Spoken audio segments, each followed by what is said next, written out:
मुल्क देश की आज़ादी के लिए लाखों क्रांतिकारियों ने कुर्बानियाँ दी हैं, मगर इसमें ऐसे भी लोग हैं जो उनके पूरे पूरे ख़ानदान देश की कुर्बानी के लिए शहीद हो गए हैं। इसके बाद ही हमको आज आज़ादी मिली है।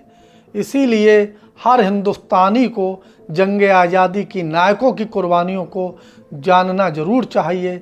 इसी में से एक परिवार है बदरुद्दीन तैयब जी का। उनकी पत्नी सुरैया तैयब जी ने जंग आज़ादी में अहम भूमिका है।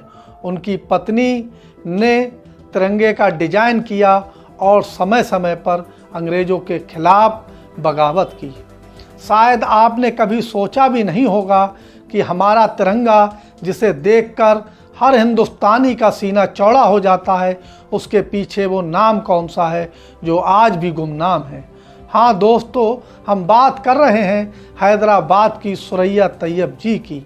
वो एक औरत हैं जिसने तिरंगे का असल रूप दिया, चरखे से लेकर अशोक चक्र तक की कहानी लिख दी। उनके शौहर पति बदरुद्दीन तैयब जी सिर्फ एक वकील ही नहीं बल्कि आज़ादी की लड़ाई के मुख्य क्रांतिकारी थे। 1887 में कांग्रेस के पहले मुस्लिम अध्यक्ष बने, हिंदू मुस्लिम इत्तेहाद की बात की और अंग्रेज़ हुकूमत के सामने सीना तान कर हमेशा खड़े रहे। मुंबई हाई कोर्ट के जज बनने के बाद बाल गंगाधर तिलक को जमानत दी। इसके बाद अंग्रेज़ों ने उनके खिलाफ कार्रवाई करने की भी कोशिश की। उनके पूरे ख़ानदान ने ही मुल्क की आज़ादी और तामीर वतन में अपनी कुर्बानियाँ दी। 1947 में जब आज़ादी की दस्तक सुनाई दे रही थी तो सवाल उठा कि मुल्क का झंडा कौन सा होगा। कांग्रेस पार्टी का झंडा, मगर यह पूरे हिंदुस्तान का झंडा कैसे बन सकता था। इसी वक्त सुरैया तैयब जी ने एक तजवीज़ यानी सलाह दी।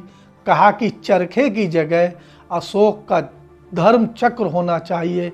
यह सिर्फ डिजाइन का बदलाव नहीं था बल्कि मुल्क के लिए सर्वधर्म समभाव और धर्मनिरपेक्षता का पैगाम भी था। सुरैया तैयब जी ने तिरंगे के रंग और कपड़े का चुनाव किया और यहाँ तक कि तिरंगे की पहली सिलाई भी उन्हीं की देखरेख में हुई और फिर वही झंडा पंडित जवाहरलाल नेहरू को पेश किया गया, जिसे आज़ादी की रात लाल किले पर पहली बार फहराया गया।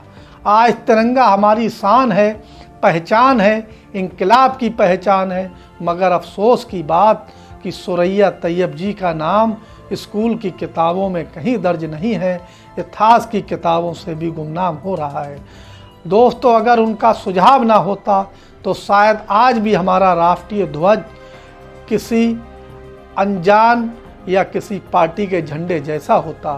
तिरंगा सिर्फ कपड़ा नहीं, ये हमारी कौम की रूह है और इस रूह को पहचान देने वाली सुरैया तैयब जी जैसी नायिकाओं को याद रखना चाहिए।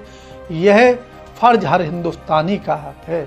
ऐसे ही स्वतंत्रता सेनानियों की कहानी जानने के लिए द जस्टिस हिंदी को सब्सक्राइब करें, क्योंकि इतिहास को जानना भविष्य को बदलना।